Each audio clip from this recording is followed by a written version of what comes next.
here today to demonstrate the use of and setup of the Raptor by Torc-Up. First we're going to talk about safety issues, then we're going to go over the Raptor, then we're going to go over the FRL and actual setup of the FRL, then we'll show use and setup of the Raptor. First let's talk about safety issues. In any industrial setting we're going to want to wear a hard hat. We have safety shoes on. We're going to use protection on the hands. We're going to use hearing protection. We're going to use safety glasses. If I could show you the card that comes with the Raptor. This is important because it gives all the information on the use of the Raptor. We'll go over that later. That's important in the actual use of the product and setup. This is a 500. Comes in different sizes. Today we're going to show you the 500. All the setup is the same. There's various different options which we'll go over, but to show you now we have two reaction arms here, but there are a variety of different reaction arms that are available. Of course there's a socket that goes with it which will fit on your nut, and we'll also go over that later. There's a few tools required for the FRL. Right now we're going to take the FRL out and we're going to show you the setup of the FRL.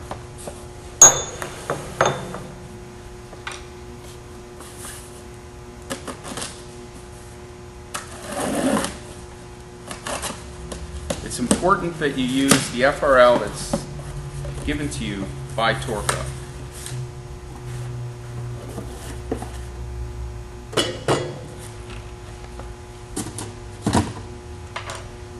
This is a custom unit. It's intended to be used with the Raptor. We'll go over some of the specifics. There's a filter which will filter out water and particulate matter. There's an oiler that will provide oil to the air motor. It's important that we use an oiler, and it's important that we also use a regulator. Unregulated air, uncleaned air, or without any oil, we're going to ruin the air motor. We'll go over a little bit more about the air motor later. Basic setup comes with a hose. The hose has the correct attachment.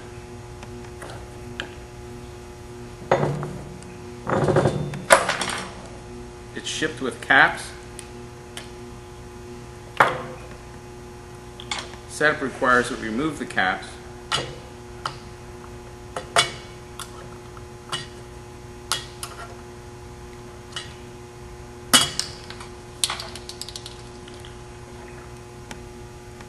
And we insert into the unit. Proper tensioning is required. To go over a little bit further, as we move downstream,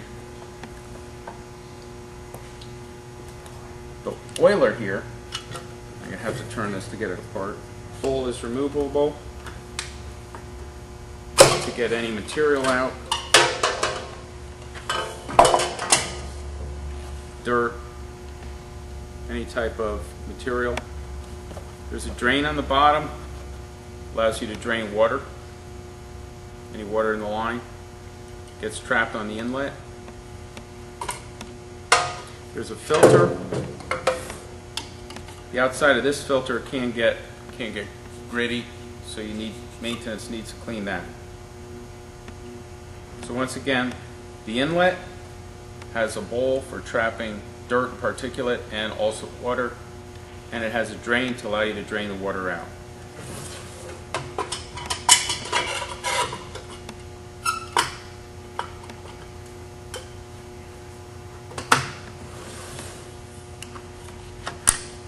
Pull down and rotate to remove. The oiler, same type of operation. To fill the oiler, you need to take a large screwdriver. You open the top.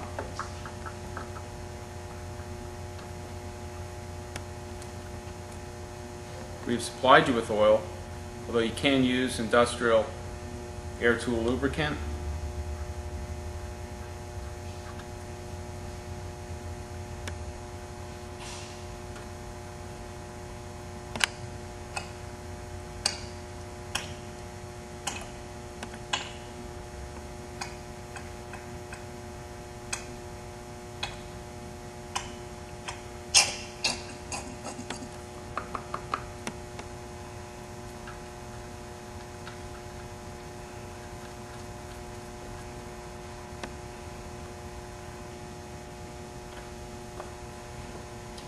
gauge, provide a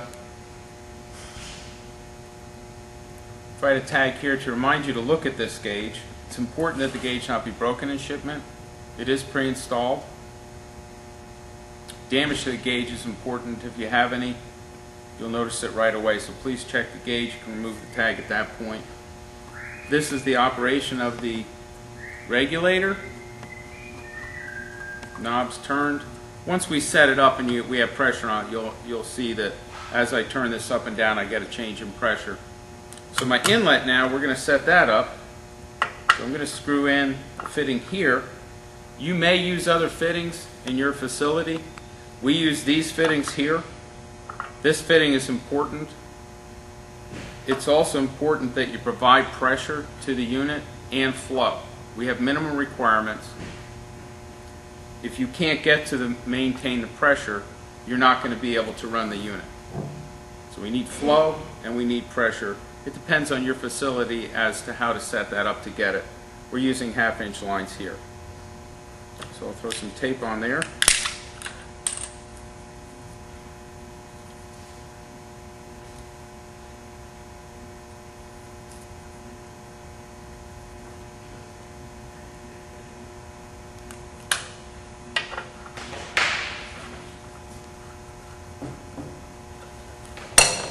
Once again, this fitting is not provided. You need to provide the fitting that you would use in your shop. You may use other types of quick connects. You can also put the hose in directly. There's no reason why you can't use the hose directly. But we do recommend that whatever you use, you get full flow. This is our discharge hose. This came with the unit, if you recall. It was in the box. Once again, we provide a cap. Move the cap.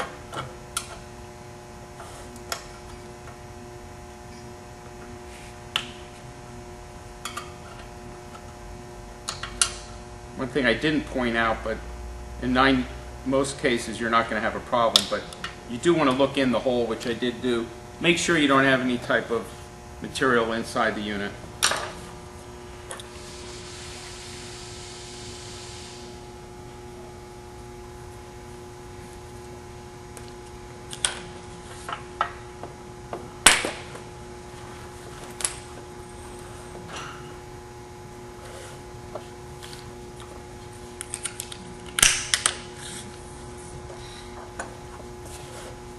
Fittings should be tight.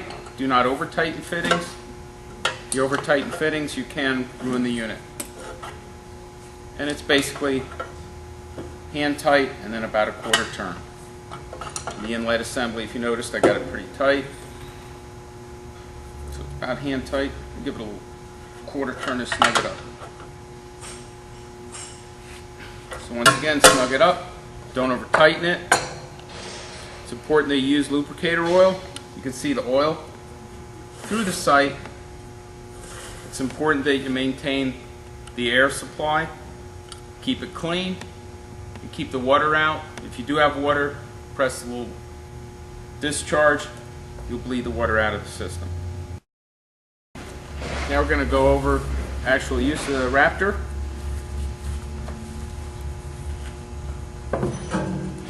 Taking the Torc-Up supplied hose to connect up to the FRL. We use our quick connect.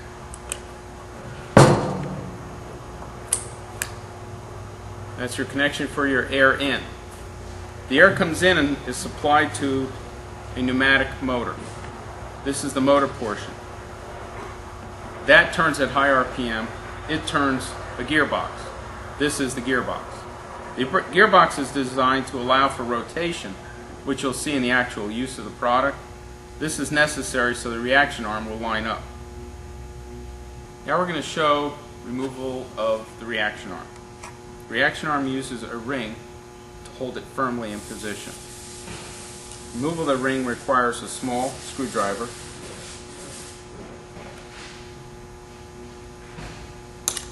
There's a slot that the screwdriver fits in. The ring then comes off in a helical, in a spiral. The ring fits in a slot here. Once that's removed, the arm can come off. I'll show you how to put that back on. You can have a variety of different arms, which will show you some of the arms that are standardly available. This is what comes with it. It's a cast arm. It's used with a standard socket. Let's put on the castellations, press down. The ring goes into the groove here. Check for any damage anywhere.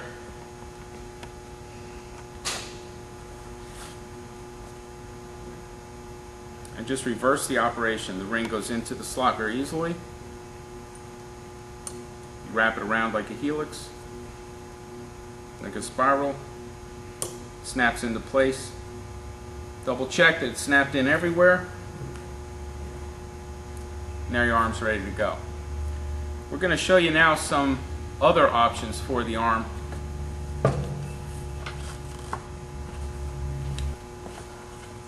This is a Raptor 2000. Same air motor, everything basically the same, but it's a larger square drive and has higher output. This is the larger arm that's used with a Raptor 2000 and 3000. You can see it's held on in the same manner. In this case, we put it on to a 6-inch extension. So this gives you an idea of some of the options that are out there. The extension lines up with the square drive. In the same way, I react my torque based on the castellations on the spline. I then tighten up my, in this case we use set screws to hold the 6-inch extension. Extension comes 6-inch, 12-inch, and 18-inch.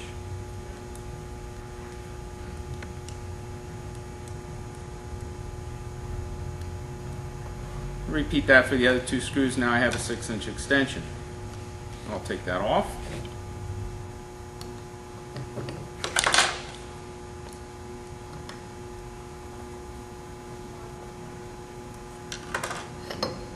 Now I can take this arm off in the same manner with the screwdriver, put that arm back on here, which is how it came. So once again, we have various different extensions, reaction arms. We can make fabrications. Check with us and we should be able to react in any position. And just to review the basic operation of the unit, we have our air coming in, we have our toggle forward, reverse. This is our air motor. If you have any problems, we have our address, our phone number on the back. And you can read this further. This is our gearbox. It rotates. This is our reaction arm. We'll go over the actual use of the product right now. But it's important that you understand the different components.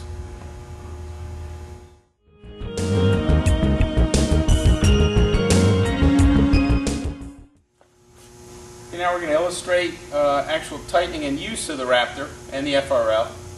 So we've set up our FRL. We're using our plant air. In this case it uses a standard connector we use. You'll have to provide your own, as I mentioned. We went over the FRL. I've checked, I don't have any water in here. I've checked, I have oil in here. This sight glass is important. What we need to do is run the Raptor after I've set it up. In this case I'm going to 30 psi. And I'm just going to run it so I can see that I'm getting drips of oil. And that's important. This can be shut off. If this is shut off and I'm not using oil, I'll ruin my air motor. So what I'm going to do now is run it, and I'm going to look for drips coming down on the oiler through the sight glass.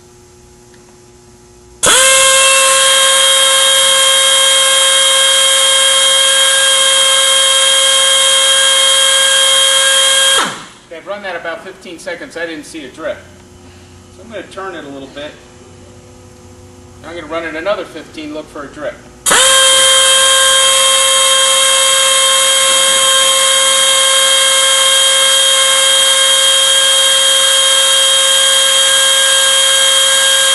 Okay, I've gotten a drip to form, but that's still a little bit light. You need oil in this motor for it to really perform to its fullest. Okay, there we go. Now we're getting it to drip. Yep, so I'm looking for 3 to 5 drips per minute. If I get a little bit more, I'm going to use my oil up and I'm going to make maybe a little bit of a mess of my discharge. If I use a lot less, obviously I'm going to burn my motor up. So we talked about the reaction arm, put the reaction arm on. Now we're going to talk about the socket. We also have to look at our reaction points.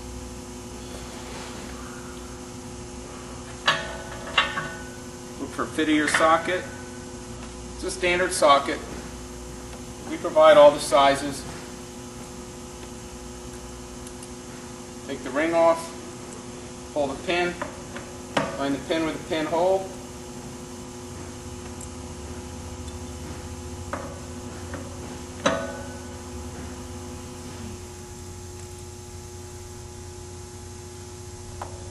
Now my socket's attached. Okay? Now I'm going to want to know what torque I'm putting onto this nut. This nut is hand tight right now. I'm going to want to put a torque onto it. That's when we go back to our calibration sheet. Now in this case I'm looking at this 500 and I want to get about 200 foot-pounds on it. That's what I want to put on here. So I'm reading my chart. I get to 200 foot-pounds requires a 30 psi. Okay?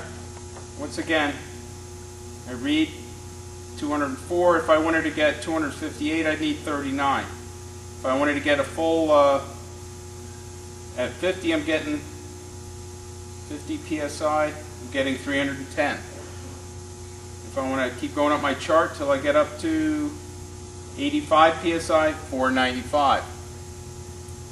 I also can look at this output linearly across my pressure and my output. But we prefer that you actually look at the calibration on a per psi basis here. So once again, I've come to this point. 30 psi is going to be giving me 204 foot-pounds. There's a second sheet, which is a handy sheet. In this case, I can go right off of this. This isn't every 10 psi, it's not every 1 psi. So if I don't need as close a calibration, there we go, 30 psi is 204. We cut these up, everybody can have one in their pocket. Alright? So I have my pressure coming in, I have my hose coming out, I've set my pressure up to my 30 psi. I have my oil drip. I have my hearing protection in, got my hard shoes on, hard tip shoes, hand protection. Now let's talk about the reaction arm. This is a pinch point. When I run this, my preference is to hold my hands up above the motor. I don't want to be near the pinch point. When I run this, I need to make sure as I come up on my close to my hip, I go slow, just pulling the trigger lightly, and I hit. Now I know I'm reacting. I'm reacting against the bar that we've put here as a reaction point. I could potentially react against the nut. It depends on your application. Or as we discussed earlier, I may need extensions. I have a standard socket here. So now I've set my pressure to 30 psi. I'm going to back this up. And I went in reverse. I can see I'm not dropping. My gauge pressure didn't drop, so I expect to get full flow through the air motor.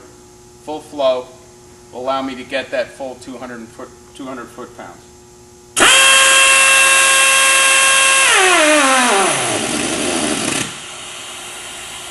Still at 30 psi. My motor stopped. It stalled. At that point, I've got 200 foot-pounds on there. Same fastener, I want to loosen it.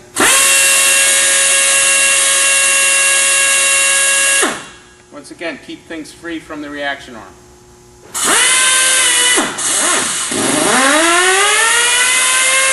So now I'm breaking that nut free.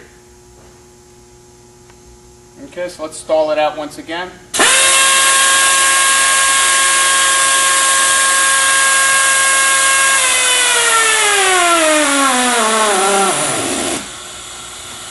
foot-pounds. Okay, so now we're done. We've tightened the nut up. Made sure we got the pressure on the gauge so we know our foot-pounds of torque are correct. Let me take our air line off to store it.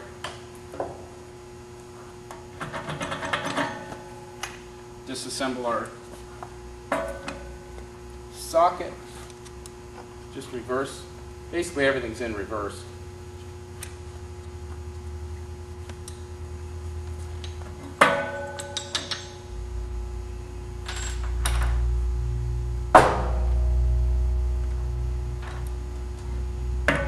Check to make sure my arm looks fine. Once again, the back has a service number on it, as our address. Call us if you have any issues with it. Same thing for the FRL.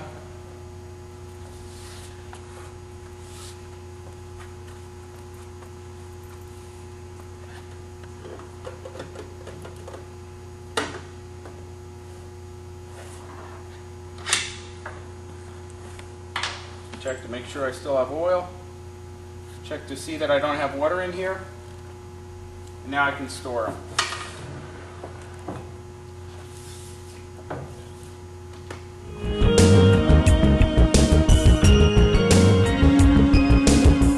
Alright, let's summarize briefly. So we showed a 500. We talked about the air motor.